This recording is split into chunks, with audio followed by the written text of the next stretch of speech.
आज हम भजन संहिता भजन 126 और 106 का अध्ययन करेंगे। भजन संहिता 126 यात्रा का गीत। जब यहोवा सिय्योन में लौटने वालों को लौटा ले आया, तब हम स्वप्न देखने वाले से हो गए। तब हम आनंद से हंसने और जय जयकार करने लगे। तब जाति जाति के बीच में कहा जाता था, यहोवा ने इनके साथ बड़े बड़े काम किए हैं। यहोवा ने हमारे साथ बड़े बड़े काम किए हैं और इससे हम आनंदित हैं।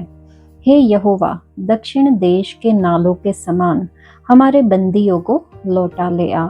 जो आंसू बहाते हुए बोते हैं, वे जय जयकार करते हुए लौने पाएंगे। चाहे बोने वाला बीज लेकर रोता हुआ चला जाए, परंतु वह फिर पुलिया लिए जय जयकार करता हुआ निश्चय लौट आएगा। ये भजन बंधुआई के बाद पुनर्स्थापना की खुशी को दर्शाता है। इस्राएली सियोन में लौटने पर अपनी खुशी व्यक्त करते हैं, परमेश्वर के अद्भुत हस्तक्षेप को स्वीकार करते हैं। ये विश्वासियों को कठिन परिस्थितियों में भी आशा और आनंद बहाल करने की परमेश्वर की सामर्थ्य पर भरोसा करना सिखाता है। हमारे जीवन में आनंद और बहाली लाने की परमेश्वर की क्षमता पर भरोसा करें, खासकर संघर्ष की अवधि के बाद। भजन संहिता 106 परमेश्वर के लिए इस्राएल का अविश्वास। यहोवा की स्तुति करो, यहोवा का धन्यवाद करो, क्योंकि वह भला है और उसकी करुणा सदा की है। यहोवा के पराक्रम के कामों का वर्णन कौन कर सकता है, या उसका पूरा गुणानुवाद कौन सुना सकता है। क्या ही धन्य है वे जो न्याय पर चलते और हर समय धर्म के काम करते हैं। हे यहोवा, अपनी प्रजा पर की प्रसन्नता के अनुसार मुझे स्मरण कर।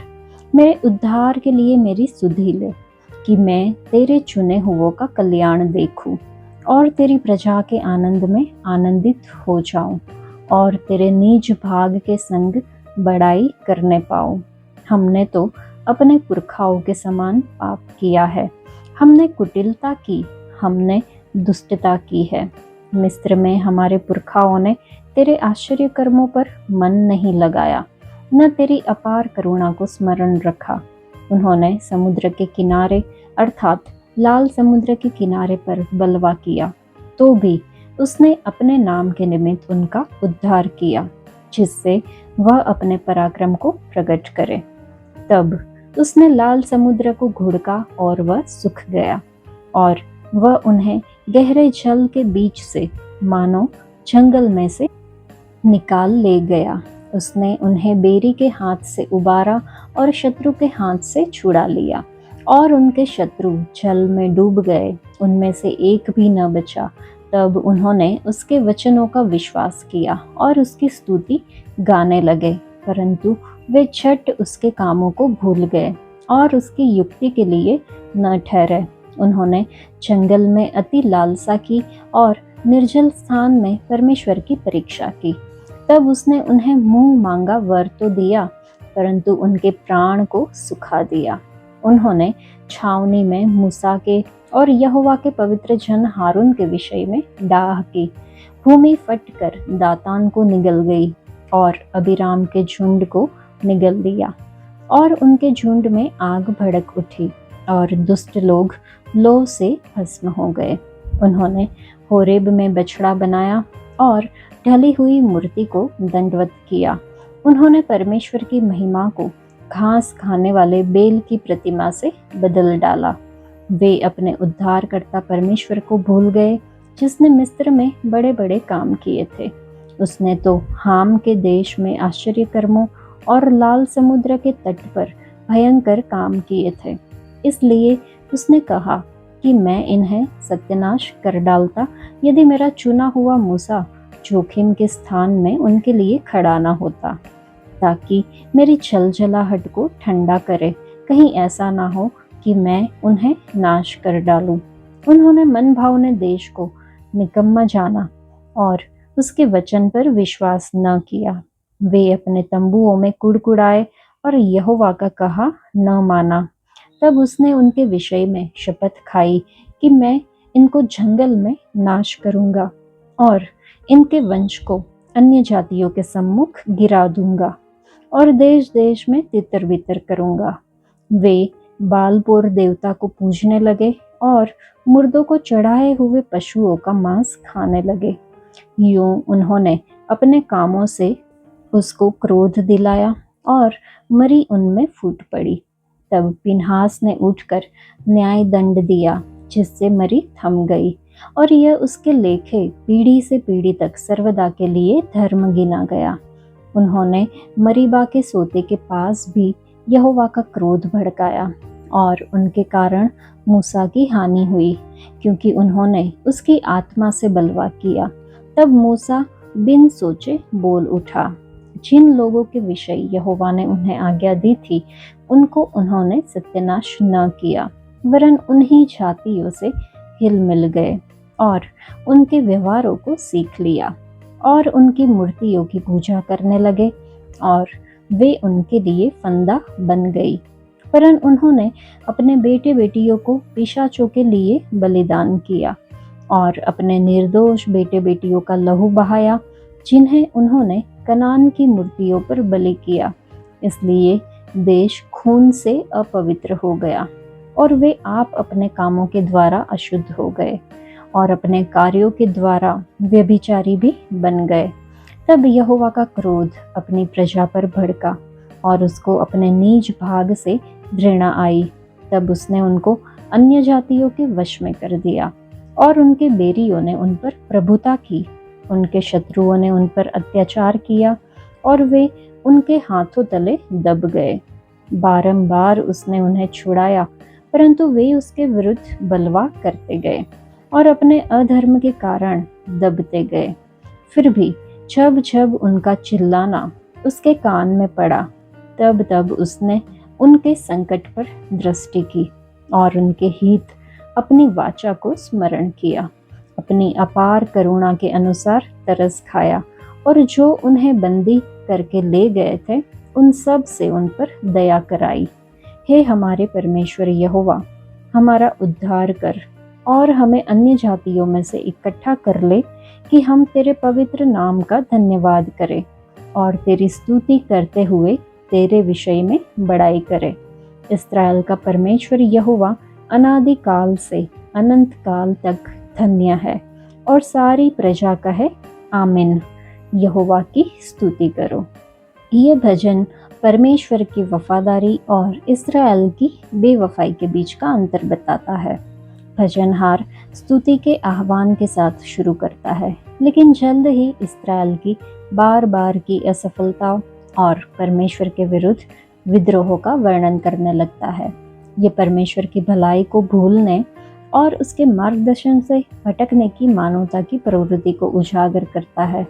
भजन इस्राएल की आज्ञा उल्लंघन के विभिन्न उदाहरणों का वर्णन करता है, जिसमें सोने के बछड़े की आराधना और परमेश्वर पर उनके भरोसे की कमी शामिल है।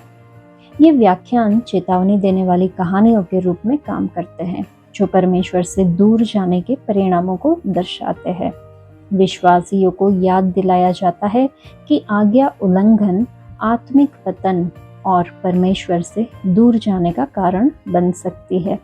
इस्राएल की असफलताओं के बावजूद भजन परमेश्वर की दया और क्षमा करने की इच्छा पर जोर देता है। पाप, दंड और पुनर्स्थापना का दोहराया चक्र परमेश्वर के स्थिर प्रेम और अनुग्रह को दर्शाता है। यह एक मार्मिक अनुस्मारक के रूप में कार्य करता है कि चाहे हम कितने भी दूर क्यों न चले जाए, जब हम पश्चाताप करते हैं तो परमेश्वर हमेशा हमारा स्वागत करने के लिए तैयार रहते हैं। वचन 20 को जब हम पढ़े तो लिखा है कि उन्होंने अपनी महिमा अर्थात परमेश्वर को घास खाने वाले बेल की प्रतिमा से बदल डाला।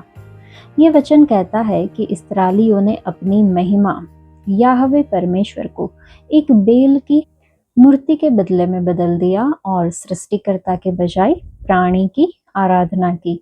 इस्राएलियों के इस विश्वासघात को 10 आज्ञाओं में से एक के उल्लंघन के रूप में देखा जाना चाहिए। होरेब पर्वत पर यद्यपि उन्होंने याहवे को उसकी आज्ञाओं का पालन करने का आश्वासन दिया था, फिर भी वे बहुत जल्द ही अपने अनुपालन में विफल हो गए।